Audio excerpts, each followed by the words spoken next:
Welcome back to another episode of the Lawson Show. And I have the brilliant Tanya Borowski back. Hopefully you've all heard the episode we did with her earlier in the series. If you haven't listened to it, I really recommend it because it gives a really good overview of Tanya and women's health.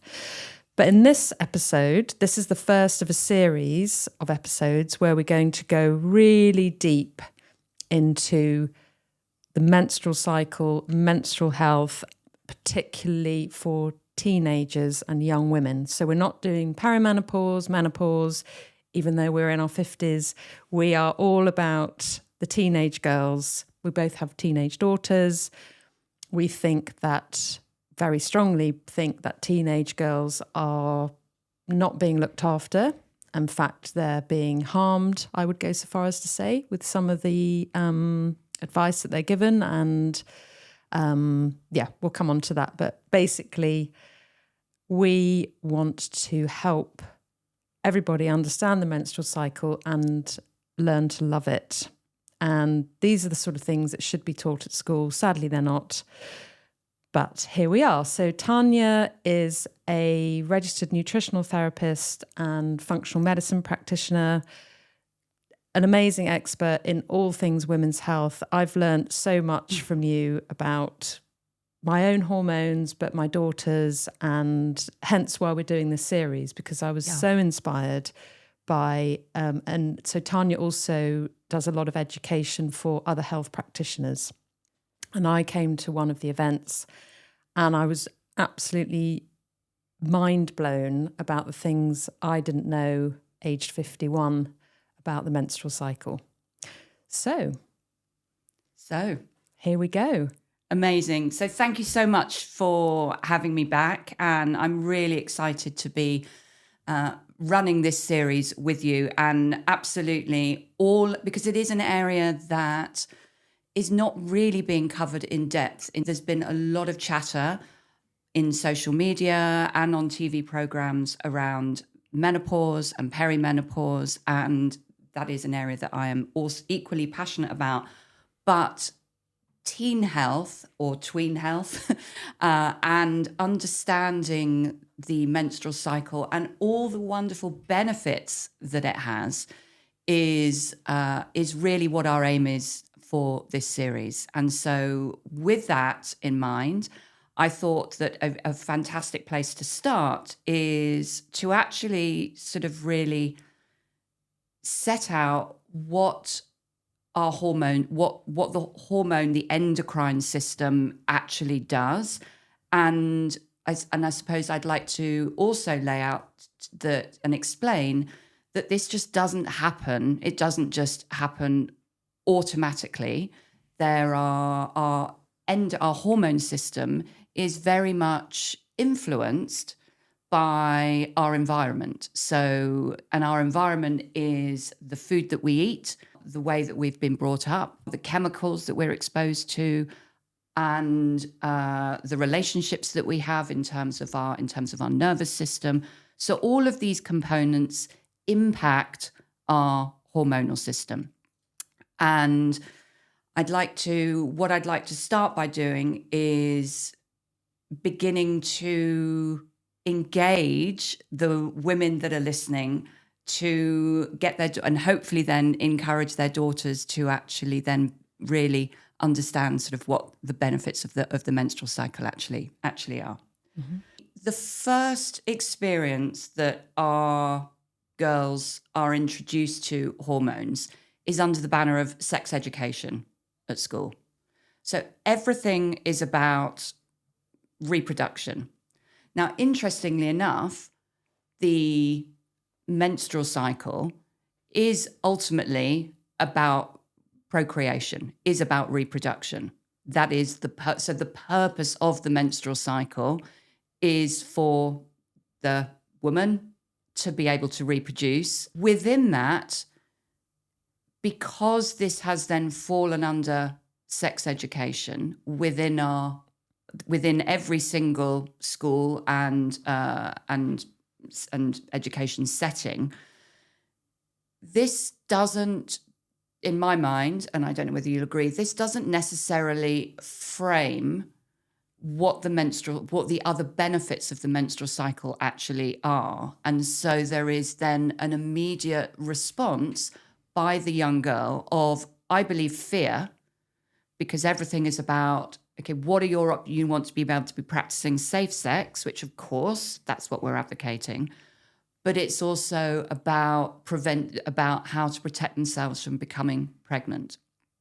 And I would like to, with these series, would like to turn that on its head and actually facilitate young women to becoming more engaged and actually fall in love with this wonderful process that happens for 30, 40 decades of their life, and actually understanding, other than reproduction, well, why else do we produce these hormones, estrogen, progesterone, as long as we ovulate?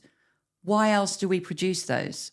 And that is hopefully by the end of this first session, everyone listening will be in awe of what your body or your daughters or your cousins or your whoever's body is going through this process, what actually it does each month.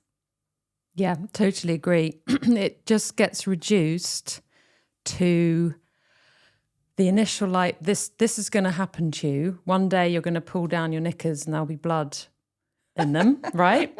Yeah. And I remember very well my eldest daughter, we can all remember when that happened. We can all remember that. So you sort of prepare them for that shock. And then it's all about, how do you basically collect that blood in a way that's not embarrassing? And, and my girls at school, they're at an all-girls school, they had a poor teacher stand on the stage in this theatre and demonstrate the best way to put in a tampon, which is, helpful. But then it's about, how do you collect the blood, and then how do you stop getting pregnant? And that's kind of where it stops. That's where it stops. Yeah. So, yeah, absolutely. So, yeah, I'm all ears. Okay. So there's a diagram that there's an image here that many people are familiar with, which is an image of how the hormones ebb and flow within the menstrual cycle. So people may be most people are sort of familiar with this. They probably have to learn it for their GCSE. But actually, what I'd like to do is step you through actually how this actually begins and why it actually begins, and also understand how the brain and what actually is occurring is that there is this dialogue when periods begin, which in medicine and science we call menarche. That is just the first day of when that bleed happens, and from that day forward, there is a beginning of a communication between the brain and the ovaries, that they have to get to know each other. It doesn't just automatically, and it absolutely doesn't automatically happen, that there is this climbing growth or production, should I say, of estrogen, and then in what we call the second half of the cycle, that we then have this huge production of progesterone. That takes time for that to happen. So we call this an ovulatory cycle, and that is the goal of optimal health, having regular, what we call ovulatory cycles, where we ovulate and we then produce lots of progesterone. That is the goal, and that is now considered a vital sign of life. So you and I were talking a couple of days ago about this, in terms of, we can actually view this as a monthly report card. And we are wanting to encourage and nurture all of these young women to actually herald a celebration that day one that menarche has occurred, and actually aid that young woman, that teen, to understand A, what is happening, and B, the objective is to continue this dialogue between the brain and the ovaries so that it matures into a regular ovulatory cycle that I'm going to explain. And so the health of a young woman is fundamentally based to be able to, we need to think about as we want them to achieve having these regular ovulatory cycles. And there are three key aspects. There is the ovarian health, which is where the tiny follicles are housed. We want the communication between the brain, so the hypothalamus and the ovaries, to be healthy. We don't want there to be any danger signals that then is sending a communication to the brain to say, things aren't safe here, i.e. things aren't safe to reproduce, because that is the ultimate goal.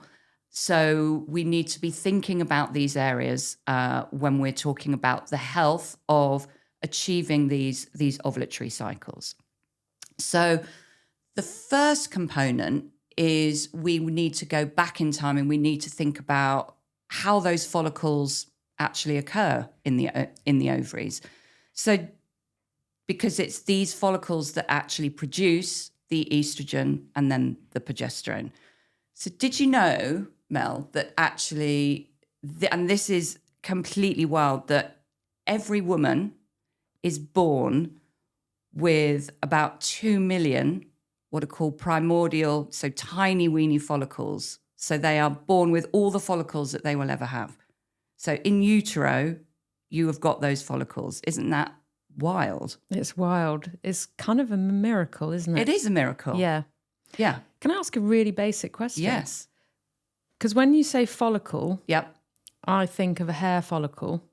Ah, okay. So it's like a tiny, just tiny really little... basic. What is it? So it's a tiny, tiny formation of an egg. But it's, Okay, it's so a tiny... so it's like a mini egg.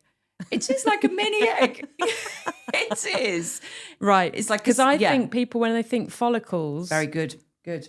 So it's like a tiny, tiny... So you're born with about 2 million. 2 million. And they're called teeny, primordial teeny, follicles. And then by amazing. puberty, you're already down to between 300,000, 500,000. Wow. So there's just this natural, what we call atrasia, which is cell death. Right. It's just a natural process. And that's it. You can't make any more. No. You're born with your, and then there's just this natural cell stash. death. Mm-hmm. Yeah. So by the time we hit puberty, and we're going to go, because that's very important, we're already down to about 500,000. Okay. So that's right. Okay. So that's just the natural process. So that constitutes if you like, the ovarian reserve of the mini eggs, and these will just naturally diminish as we age. And so within that, so if we think about those follicles, those 2 million follicles that we have when we are born, then it makes sense that actually the health of the mother, so when we're in utero, absolutely impacts the health and the, if you like, the integrity of those tiny primordial follicles, those baby eggs, those mini eggs. So this is what we call sort of trigenerational. So this is why there is a interesting data around that more and more women, girls are being diagnosed with PCOS. And actually, if it is true PCOS, which we'll come on to, there is a significant impact by the environment that the mother has been exposed to in terms of their blood sugar levels, their androgen, their sort of testosterone exposure, while then, and what impact that has on the babies that they're actually carrying. So there is such an importance, and the nutrition of the mother, all of these components impact the baby follicles. And this is then before the health of the woman that's actually, the young woman that's actually carrying those. So it is a highly impactful environment that we are being exposed to. Wow. I know. It's quite amazing. Because when you're pregnant, I remember worrying about folic acid, omega-3. Yep.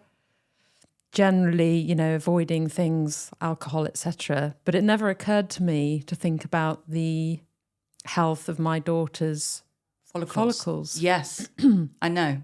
So that isn't a really...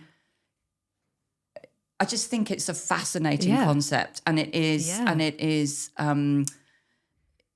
it's primal, and it's called they're called primordial follicles. So that's amazing. Yeah.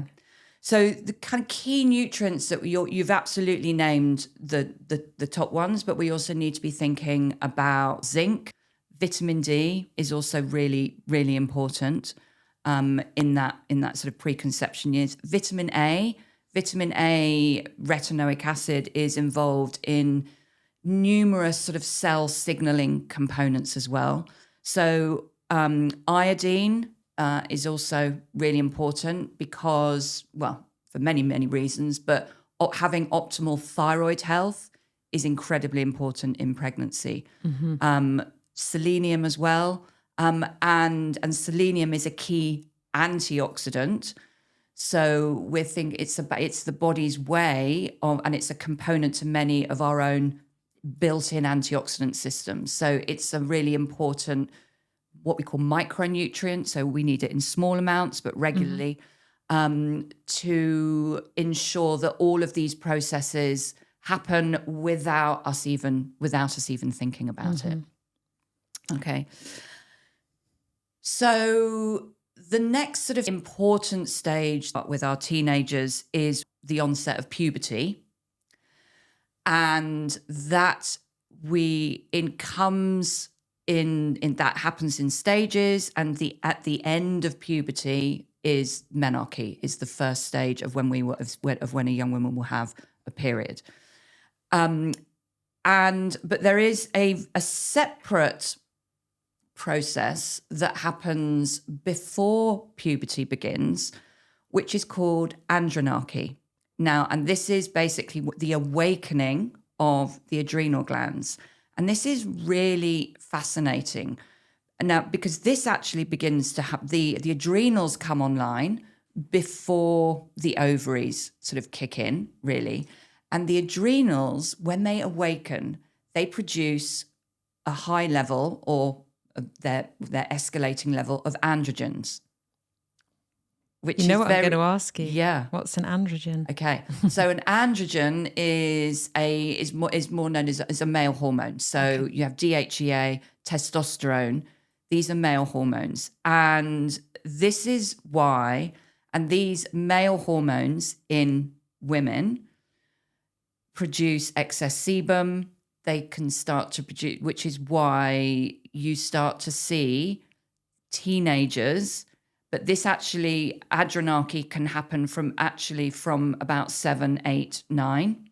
Okay. Right. And it maintains through these levels of producing androgens, DHEA, through to their peaks at around 20. But the key point to this is that the first sort of hormones to actually really awaken and come online are these male-like hormones. And so this is why quite often people start to be concerned that their daughter is starting to get acne, or that they're starting to get maybe they start to develop a little bit of underarm hair, pubic hair, sort of, and it can start as early as sort of 7 or 8. And their sweat, it also affects their sweat glands. So you start to notice that there is a change in the way that they actually smell. And andronarche actually happens before puberty comes online. So we've got this sort of potential. Well, we've got this unopposed, if you like, male hormone milieu before estrogen comes online, which we'll come on to which is when menarche starts. And estrogen helps to kind of dampen down and helps to quieten down the androgens. And that is one of the key reasons why you can start to see skin changes but just before puberty starts, which I think is really fascinating. So it is not the time to go charging off to the doctor and start thinking about sort of certain skin creams. It's just a natural progression. Mm-hmm. Yeah. Yeah. So just relax. Relax. It's all and it can be normal. very unnerving when you start to notice, especially because this does happen. And I was surprised when I was researching this that it does happen as young as 7 or 8. It is quite concerning. That would be alarming. It would be alarming. But that's not a concern. Yeah, it is. It is a natural process. So puberty, so we have something called, you start to see, starts happening around from 8 up through to 13. You start to then see breast buds occurring. Then you have pubarchy, which is you start to see more development of pubic hair. And then you have sort of the growth spurt. And menarche, which is when the first day of when the menstrual cycle will start, can begin as early as 9. That is young, but this is happening more and more these days, up to 16. Okay. How old were you when you started your period? I think I was 14. Yeah, I was 15. Yeah. And my eldest daughter was 14, and my youngest is coming up to 14, and I think is coming up to starting.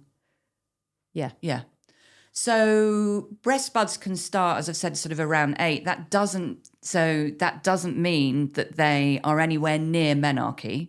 Right. And I can remember, and you can, again, as parents, we can be a bit concerned because it's a whole roller coaster, isn't it? Of, oh my God, my little girl. Yeah.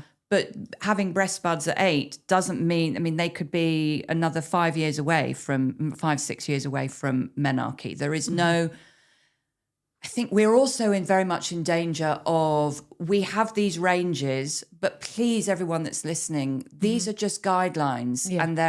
And who wants to be average? Who wants to be average? So your loved girl will develop at her pace. And it absolutely, because women's mitochondria are so powerful, it is very genetic. You do tend to follow suit as to how your mother developed. So yes, my daughter, I'm sure she'll thank me for saying this. Yes, developed sort of, her menarche was a similar age. Yeah, 15, I believe. Yeah. So that's how things begin. So the growth spurt, which, as the name would suggest, is when they start to change you absolutely start to notice a change in their height. And she will attain really her full height, or about sort of by about 98, 99%, by the time she's sort of 16. Okay. And this is completely driven by estrogen, because estrogen is the first hormone that comes on board. Okay. Progesterone is a way off at the moment. So with menarche, that first period, that is all driven by estrogen. There are also 2 other hormones. There's growth hormone, which we want, and a hormone called insulin growth factor. Now, this is really important because the combination of these 3 hormones is associated with a normal but temporary shift to mild insulin resistance. And it's a way of conserving energy. And the other time in our lives when this happens is in pregnancy, that we shift to this natural but temporary sort of insulin resistant state to be able to use our energy. So we quite commonly will see, and this is very much a danger zone with social media, when with this sort of temporary shift to insulin resistance, we start to see just maybe a little bit of storage around the midriff. So they might start to see just a little bit of what they perceive to be belly fat that's stored around the middle. It's not. It's just a completely normal adaptation that is happening, that within a year, that will that will move if we allow that menstrual cycle to mature. And I think that's a really important component, because we are just being bombarded with stick-thin girls at this age. I remember it so well. Me too.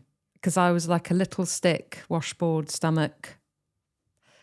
And then suddenly, I remember I was wearing a swimming costume and I thought, oh my God, I've got a belly. Me too. I remember I'm fat. this. Were we in the same holiday? I was in Ibiza. I was in Spain, because it's when we lived in go. Spain. And I remember it was a yellow swimming costume. And then I didn't go so far as having disordered eating, but I was basically then on a diet. Yeah.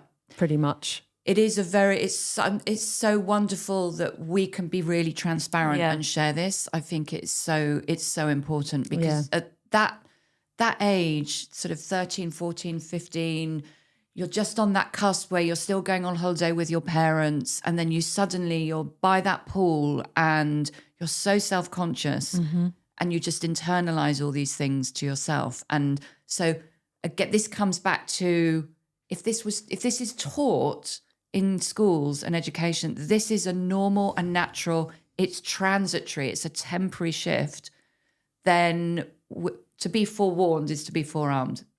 As parents, we can explain that to our daughters, can't we? Yeah. Because I'm sure my eldest will hate me for saying this, but it happened to her. She was tiny, sticky type body shape, and then changed, and she was horrified and did swerved into the disordered eating for a bit. So, yeah, I think that is really, because I didn't know that. I mean, I remember saying to her, "Oh, it's normal. It's normal. Yeah, that's. I think when your periods start," but I didn't understand that it is actually normal. Like it's yeah. And there's the a reason. Is the fact that we're, as the name would suggest, it's a growth spurt. So we're producing a lot of growth hormone, and growth hormone actually inhibits in the action of insulin. So insulin's job is to facilitate taking sugar and actually transporting it into the cells where it can create energy. So in that growth spurt, as the name would suggest, we're producing lots of growth hormone. And so it's sort of, imagine it's like muscling insulin out of the way a bit. It's kicking it to the curb. So insulin can't then get hold of that. It's not quite like that, but it can't help to drive that sugar into the cell where it needs to be. So it sits in the bloodstream longer and it can convert into, and that's what causes that temporary shift. But it's completely transitory. They don't need to go on a diet. They don't need to, it's not, they don't need to go on a low carb diet. But having that information is really powerful. Yeah, and that's a golden piece of information. And I think I also want to touch on this area here now, and then I'll come back to it. But it is also this obsession with diagnosing, to being so quick to give, well, all of our population labels. Is it PCOS? Is it insulin? Are you insulin resistant? Is it PCOS? Is it endometriosis? It's like these girls are 15, 16. We need to allow this cycle to start maturing and get the brain and the ovaries they need to get to know each other. It's a process. It's a maturation process. Like any friendship, it takes a little bit of while of getting to know each other, and we need to allow that friendship to actually run. So, So just, again, relax, or as my teenage son would say, lax it. Lax it. Yeah. It just, as you were talking then, I was kind of thinking of booting up a computer. And, sometimes it takes a while to boot up, and it's kind of doing that wheel of death thing. Exactly. That's exactly what's happening. Don't jump into, oh my God, it's broken, get it down, get it fixed. Yeah. It's just booting up. It's booting up, exactly, which actually this slide actually shows. So how does it all start? And what is the beginning of this relationship? So this is an image that you've seen before, and I think it's incredibly powerful, that shows when we start at a young age, we start by that first period we're starting to produce a lot of estrogen. And as I will talk you through, we're not ovulating for quite some time. So and the only way that we can produce progesterone is when we ovulate. Okay, so I'm going to step you through that process at the moment. So at the beginning of, and this can be for the first couple of years, while that wheel of death is occurring, while they're getting to, the brain and the ovaries are getting to know each other, there is this sort of escalating, climbing estrogen that's happening, and the sort of awakening of all of those follicles. So we've got this natural picture of lots of follicles vying for attention, vying to be sort of the chosen one. And we've also got this temporary insulin resistance.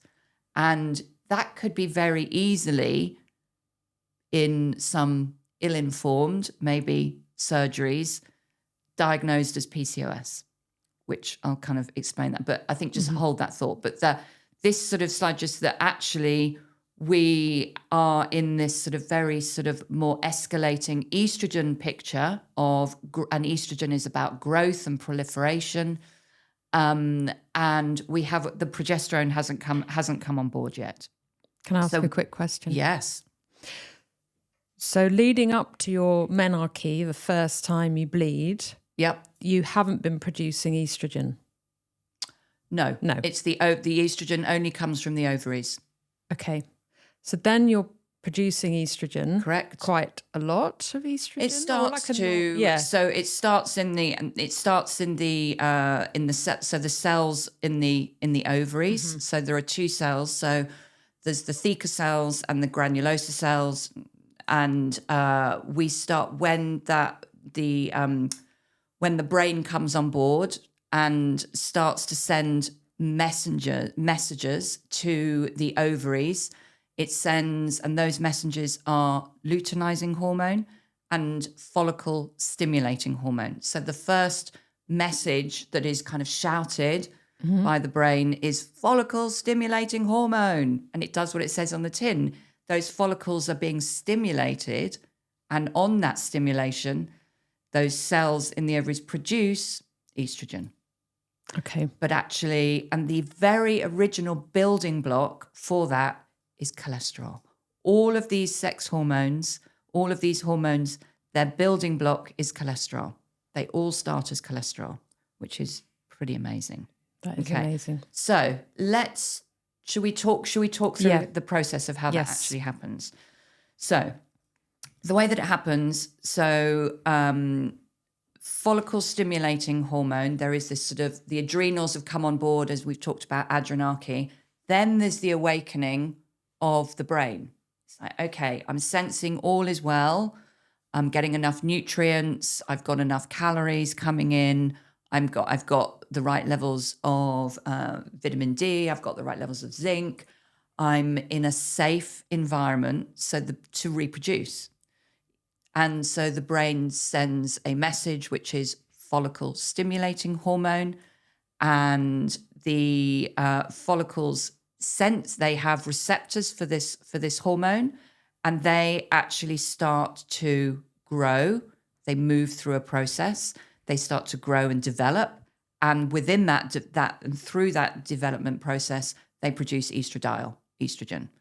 So that's how estrogen begins to then come online. Okay. And so the brain is now on board and is the master controller. She's like the CEO. She's the CEO. So as long, this is really important concept. So as long as the brain, the CEO is sensing that there's enough energy, there's enough calories around, that's consistent, that there isn't, that she's not underweight, that she's not over exercising, so she's using up too much energy and not enough energy is available to go through this process of the menstrual cycle, that she's getting enough sleep. If the circadian rhythm is off, then that's not a safe environment. So the brain is the CEO of the organization, and she then sends that first message out, which is follicle stimulating hormone from the pituitary. So as a consequence of all of these follicles now beginning to be recruited, they're kind of probably you've got this reserve of these mini eggs, of these follicles, and each cycle, probably between 6 and 10, start to develop with this FSH. They're kind of vying for position. They want to be the chosen one, right? So they're developing. And when enough of those are starting to develop, FSH will then start to decline, and one of them will become the dominant follicle, and by this point is really now pumping out quite a lot of estrogen, and this is now called a pre-ovulatory or dominant or a dominant follicle. And this is, as I said, there is a lot of estrogen that is now being produced. So in a cycle, this will occur around day 14. So day 1 is the first day of the bleed. So these follicles are now being produced. So you've now got around day 14 this peak of estrogen, and that peak of estrogen will send what we call a negative feedback back to the brain to say, okay, we've got our peak of estrogen, and now we want another hormone, a releasing hormone. Now we have luteinizing hormone that actually triggers ovulation. And so ovulation is when that dominant follicle called the Graafian follicle ruptures, and the cargo inside is this beautiful mature egg that is released into the fallopian tube. And that happens about 10 to 12 hours after that luteinizing hormone peak. So again, the order is that you have these growing follicles that are really producing lots of estrogen. You have this peak of estradiol. And when we reach that peak of estradiol, it triggers the brain to say, okay, I now know what to do. I now need to release luteinizing hormone, and we have ovulation. Okay.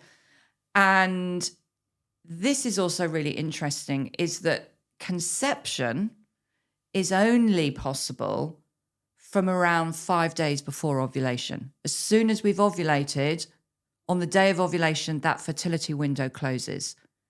So this could be taught in school as well. And I think the fear of it is that young girls are not then going to be relying on contraception, but actually understanding the cycle is really important. So the 5 days leading up to ovulation, and then the day of ovulation reflects the lifespan reflects that sort of fertile window. Does that make sense? Very good to know. Yes. So if I may, so it can take to that point where the brain gets that, okay, we've got the message. Yep. Peak estrogen, release the luteinizing hormone. Good. Yeah. That doesn't happen after your first period. That can take several years. It can take a couple of years. Yeah. You're absolutely right. So you may not be ovulating. Correct. For the first couple of years. The first stage of the cycle where that estrogen is proliferative, and it is actually called the proliferative stage, is what we call the follicular stage. We now understand that because it's all about follicles. Mm-hmm. Okay. So as our periods and as our cycles are starting, this is why it's very, very common for young girls for their cycles to be 35, 45 days. Yeah. Because irregular. They're not, they're not going to be 28 days. No. So again, they're relax. Not going to be, I mean, it very rare, they won't be. No. They might be 35 days, then they might be 45 days, then they may ovulate, and it may be to 29 days, 32 days. It's a process. It's a communication. So absolutely, that's really great to bring that up. It's not, it doesn't immediately happen. Yeah. Yeah. Got it. So when we do actually start to ovulate, when the follicle ruptures, it transforms into this sort of yellowish body, which is called the corpus luteum. And luteum comes from the Latin word yellow. So it's this yellow body. And corpus, Latin for body. There you go. I did See? Latin. I remember. at Now we school. know. Now I know why I spent all that time doing Latin at Exactly. school. It is quite useful. Yeah, it's quite helpful. And then we're producing progesterone. So that is the only way that we can produce progesterone is when we ovulate. And that progesterone, its action is it modifies the cervical mucus so that it becomes and it also acts on the endometrium, which estrogen has been as I've just mentioned, is a prolific hormone. So all of that estrogen that has been produced has, if you like, pumped and plumped, if you like, that endometrium lining ready for implantation. And progesterone helps that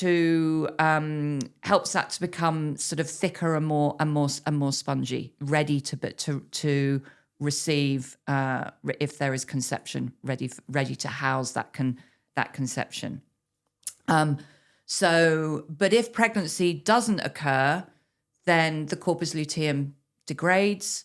Estrogen and progesterone gradually both decrease, and that progesterone and the endometrial lining will shed, and that is the beginning of the menstrual cycle. And that progesterone helps to thin also the uterine lining, so it helps for a lighter bleed. So this is why in teens and actually in perimenopause, when we have less progesterone around, the bleeds are much heavier and you've got more flooding because we don't have enough progesterone around to thin the bleed and to calm it down.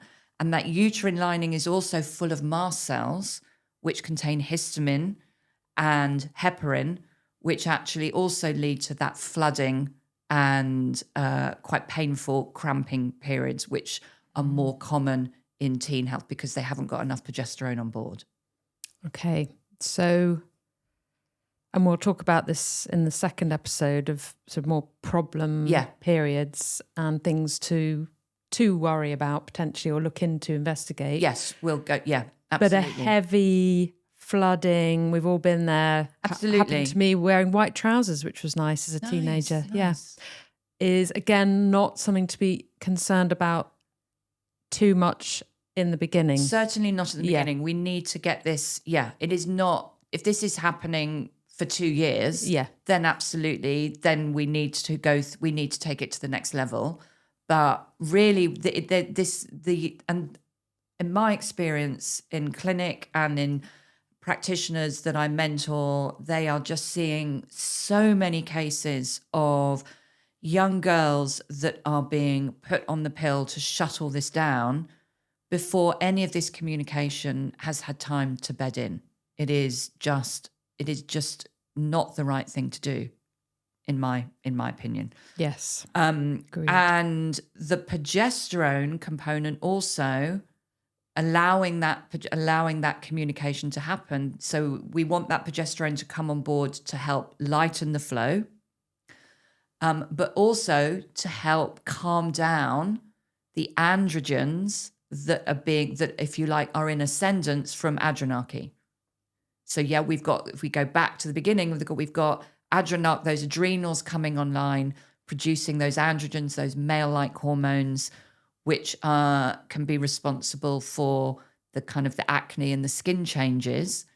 So getting our menstrual cycle to mature and to become ovulatory, another purpose of that is because progesterone, when we start to produce lots of regular amounts of progesterone for 11 days in that second half of the cycle, it actually it's anti-androgenic. It helps to lower those androgens. It helps to calm down, tells the brain, okay, calm down now, stop, calm down those hormones. Mm-hmm. And once that progesterone has kicked in, and calming those androgens, is that a permanent piece then? So if unless something then goes wrong, so then it's this constant communication between LH and FSH. So some people who are listening may be practitioners, or they're sort of more well versed that if that LH luteinizing hormone stays high, it will. And the what switches off that luteinizing hormone is when there's been ovulation and we start to produce lots of progesterone naturally. Then it will communicate back to the brain to say, okay, you can calm yourself down now. And in PCOS, very, very commonly, we see high levels of luteinizing hormone against follicle stimulating hormone.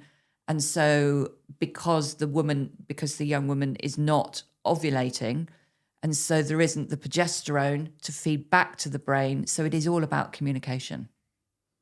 That's why. Great. So if, you have the acne piece, for example, again, there's a tendency to rush off to the doctor, understandably, because, it's distressing. Yes, of course. And embarrassing and all of those things that girls feel, and boys, obviously. But again, too many, too quickly going on the pill or, Roaccutane or something else. Yeah. Again, if possible, just to wait, because hopefully that will calm down and resolve itself naturally, ideally. Yes. So there's we will do a complete session on acne, but it's really it's all intertwined. So I would say that there are two fundamental components to the way that we want to think about that. Is everybody talks about acne being hormonal, which there is that component. And the key to that is that the hormonal component is that we want there to be a regular ebbing and flowing of all of our hormones. If we intervene very early on and actually stop that communication and stop the natural production of all of these hormones and their natural communication, then as soon as you come off the pill, then there is going to be a rebound, because that communication starts up again and they've got to start again and so all of there will be a rebound effect. Okay, so we want to be able to establish a natural and go through those teething pains, but at the same time we want to be able to provide some remedial relief as to and this is where we then want to ensure that all of the other foundational components to health of the human being are all in place, and that we've ticked off that checklist, because those are all other contributory factors that can contribute to acne. So here we're thinking about optimal gut health. We're thinking about actual health of the skin and maybe bacteria that we're carrying on the skin itself. We're thinking about absolutely optimizing. It's really, really important to have good, sufficient levels of zinc. Because zinc is also an anti-androgen, so it helps to calm down that sebum production. So having good levels of zinc, having good levels of omega-3s also helps to calm down the inflammatory pathway of acne. They work on the prostaglandins, which is what non-steroidal anti-inflammatories work on. And then we also want to be thinking about the gut microbiome. So all of these components, this is why a truly holistic approach is so much more serving the young girl than actually just applying the over-medicalized model, because we're not treating the whole person and we're not appreciating the whole person. So you're really only just sticking a sticking plaster if you go straight to that. Mm-hmm. Yeah. And actually also Roaccutane is a form of vitamin A, and there is some really good treatment protocols using vitamin A. If you see a well-versed nutritional therapist, they can talk you through using that in a safe way, in combination with probiotics as well is a really good. So yeah, lots of solutions. Mm-hmm. Yeah.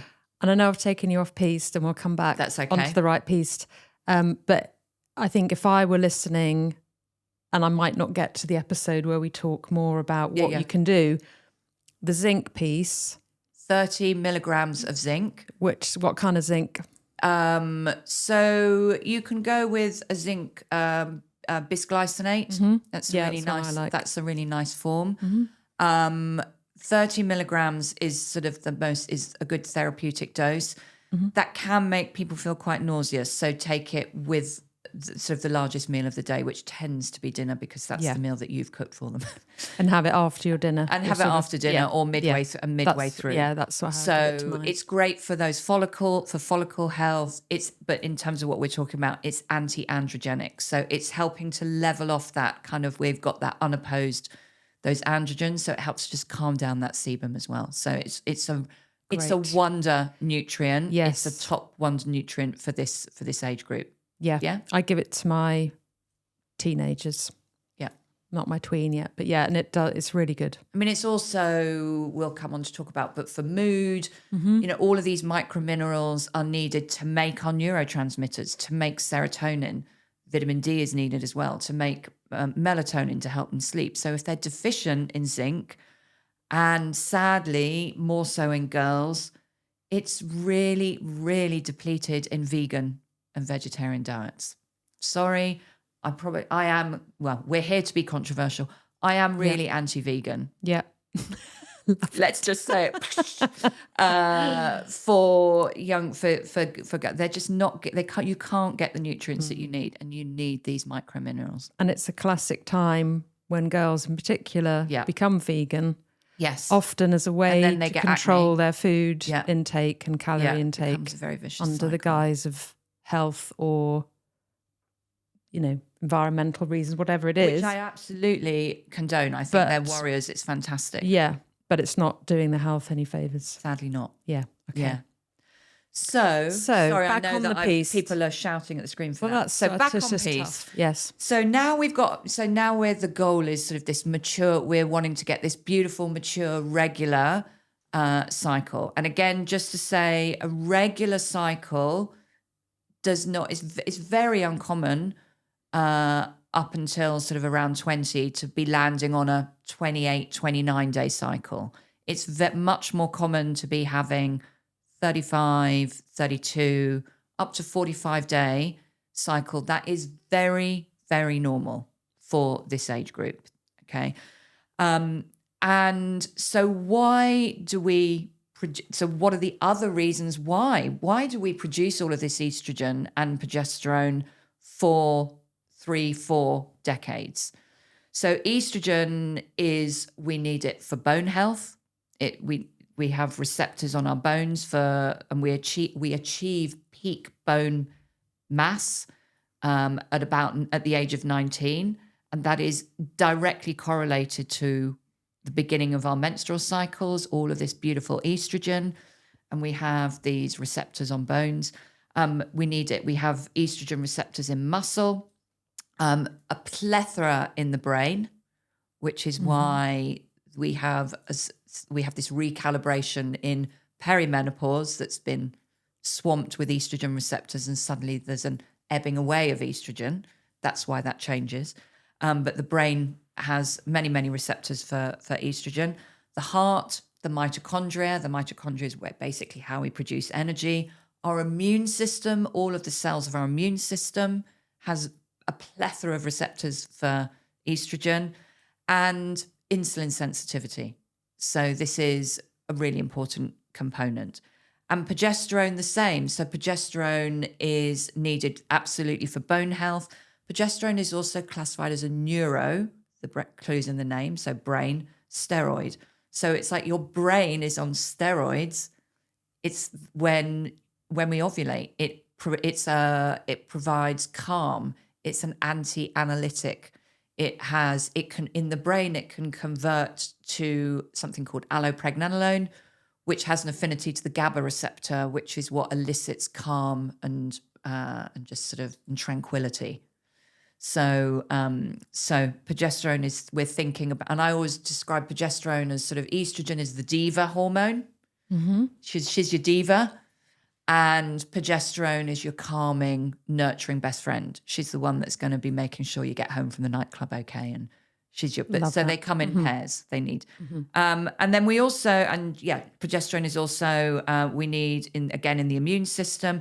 Progesterone also increases our metabolism.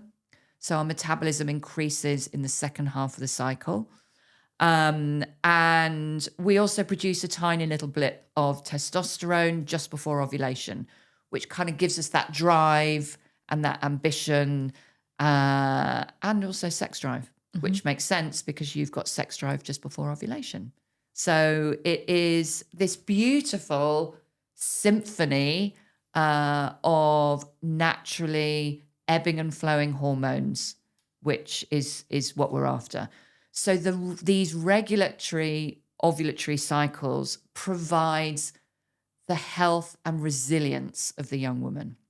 And when I talk about resilience through my lens, we're talking about all of those systems. So having resilience is having a robust having a robust immune system. It's having an active and stimulated brain and producing neurotransmitters. It's having an optimal metabolism. It's having all of those systems that I've just good cardiovascular system. Having those regular ovulatory cycles supports the health and resilience of the young woman. And if we don't ovulate, we don't produce progesterone. We're going to do a whole session on the pill because it's as an important topic. But I just want to sort of segue into, if we look at this slide, everything that we've just spoken about, the top shows the FSH and the LH being produced by the brain, and then the corresponding peaking of estrogen, the ebbing away of estrogen, and the beautiful surge of progesterone. When a woman is put on the pill, there is just this flat, the estrogen that is in the pill, there is one brand actually that there is an exception, but the estrogen in the pill is not body identical estrogen. It is equine ethanol estrogen. So it is a synthetic form of estrogen. It is not body identical. It is so much stronger than the natural estrogen that we produce. So it's more prolific. Okay. And the progesterone is not progesterone. It's a progestin in all forms of contraception. It is not anything like the natural progesterone that I've just been talking to. And so its purpose is the purpose of the pill is to prevent that beautiful ovulatory cycle that I've just been banging on about. So because its goal is to prevent pregnancy. So it prevents ovulation. And so that bleed that some women have on the pill is not an ovulatory bleed. It is not a menstrual bleed. It is a withdrawal bleed. It is just that the pill is for 7 days, quite commonly at the end of the cycle are sugar pills, the 7 days of sugar pills. So it is just a withdrawal bleed. It is not providing any of those beautiful health benefits that we've just been talking about. And there was a recent study in 2023, the Danish study that showed that the oral contraceptive pill use during adolescence seems to increase the risk of depression in later life. So that for me alone, in this milieu of everything else that our teens are having to deal with, there has been no generation where, and I refute that they are classified as a snowflake generation. I really refute that statement. There has been no generation where they have been exposed to so much, to so much fear mongering, that them and their mental plasticity is still developing. So why on earth would we add in another potential risk factor And this study absolutely categorically showed that this is not then reversible. Whereas the element around bone health, which I'll just come on to next, it is more, they're not categorically sure whether it impacts bone health in quite the same way. But absolutely, it does link to a greater risk of depression in later life due to the change in that neuroplasticity if taking the oral contraceptive pill in adolescence. And I wouldn't want to risk that. No, definitely not. This study is 2013 data, which is talking about the impact of oral contraceptive on bone metabolism. And it states, in adolescent girls, the skeletal effect of the combined oral contraceptive is of great concern. Recent data suggests that the oral contraception may impede the development of peak bone mass. And remember that peak bone mass is very reliant on estrogen. We're shutting that off. We're replacing it with a synthetic form. So again, for me, I really wouldn't want to risk that. Okay. There is a particular form of contraception, which is the Depo-Provera injection. And that categorically, and the Royal Osteoporosis Society has this on their website, that categorically will increase risk of osteoporosis. That is proven completely. So I would say there is, yeah. But I mean, just what you said earlier, that estrogen plays such an important role in laying down bone density. Yeah. It's just kind of basic logic, isn't it? That if you switch that off when they're 13, 14, and that you don't reach peak bone density till you're about 19, you said. 20, yeah. That's a good 5 years. Yes. And I think osteoporosis is a bit like heart health. I think when you're young... Totally. I mean, obviously no one tells you this either. That's a whole other thing we'll talk about when we talk about the pill. Yeah. They don't sit you down and go, and by the way, here's all the risks, and, you know, you have to be happy with that before I can prescribe this to you. Yeah. Anyway. Lost my train of thought there. I'm lacking progesterone.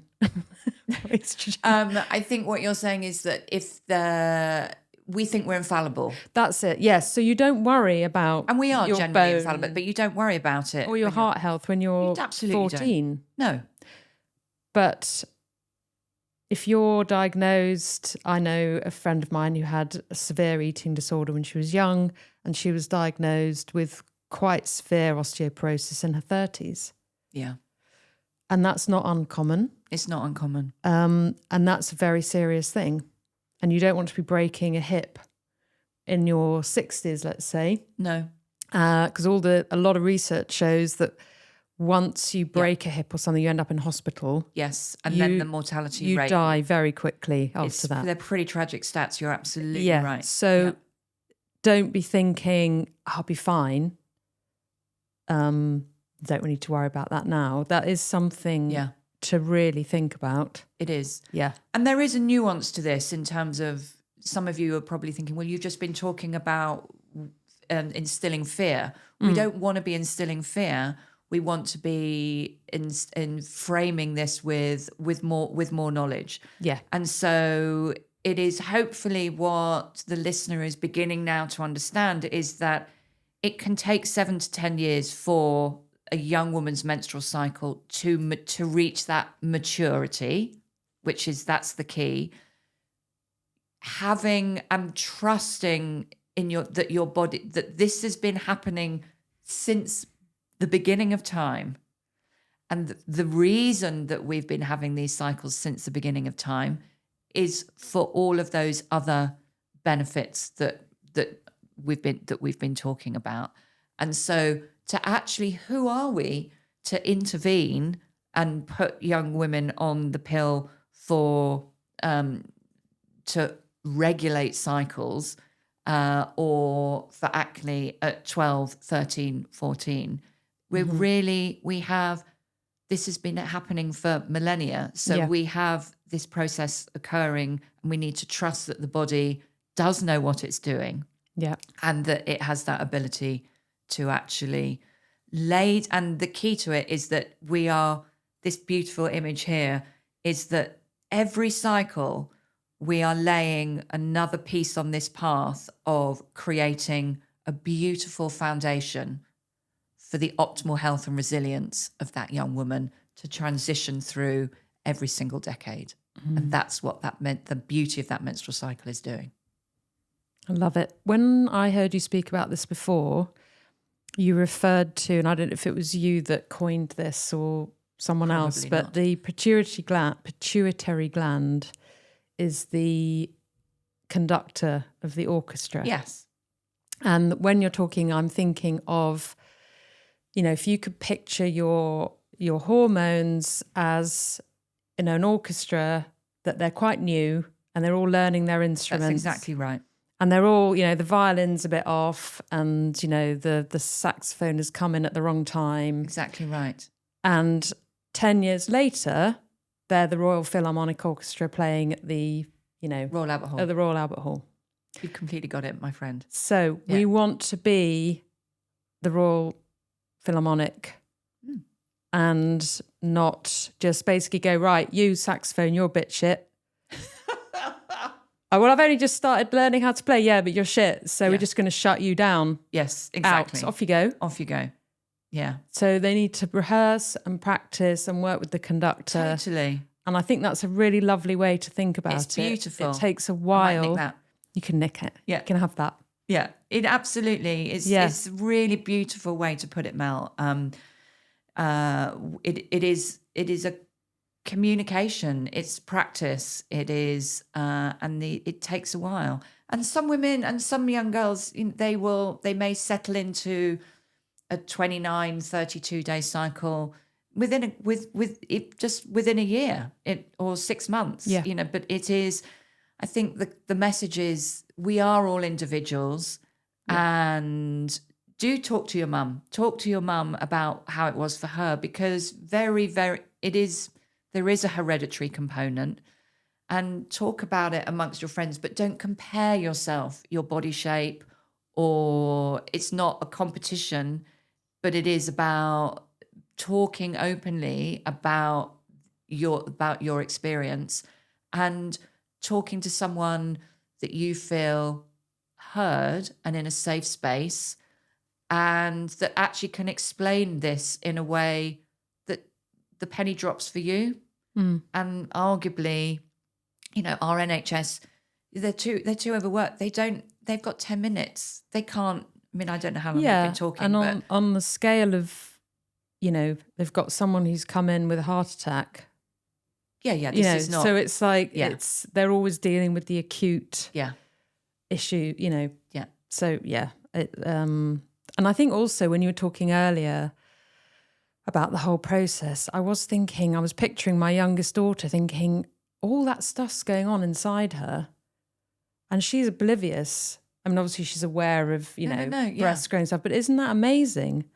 How clever our bodies are. I think that's really the kind of message that I'm trying to sort of get across. Clever. It's like we are amazing. That this body miraculous. Is miraculous. It is miraculous. And to that point, actually, Mel, is that this is a very energy demanding process. All of the processes in our body, all of everything from having this conversation, because we're using cellular energy.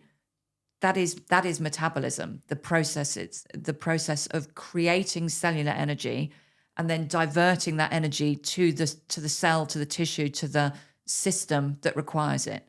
And the menstrual cycle, that going through the building of estrogen and ovulation is a very energy demanding process. So it's very nutrient depleting. So girls going on diets. Yeah. We can talk about that in the next session. Yeah, perfect. All right. So I think that is, hopefully we've sort of inspired you to fall in love with that. And I think that we can move on to the next. I understand it now for the first time in my life. I'm sure that's not true. I've sat through quite a few of your lectures now, but it's really clocked into my head now.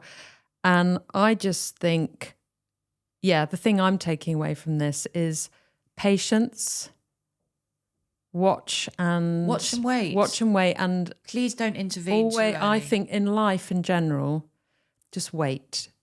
Yeah. And if you don't know what to do, just don't do anything and just wait. And we will be talking we're going to be talking about what natural interventions you can take in the next episode, if to help with heavy flow and to help with mood and PMS mood. We're going to be talking about that. Yeah. But yes, absolutely. The first, and we're to put those foundations back in place. But the first thing to do is to take a breath. Yeah. And to not name and shame and say, oh, it's my hormones. That's kind of like shooting the messenger. It's actually, these hormones are just reacting to the environment and they're just learning the ropes. So give them time. Yeah. And they will pay you in spades, because that's what they're designed to do. Lovely. Thank you.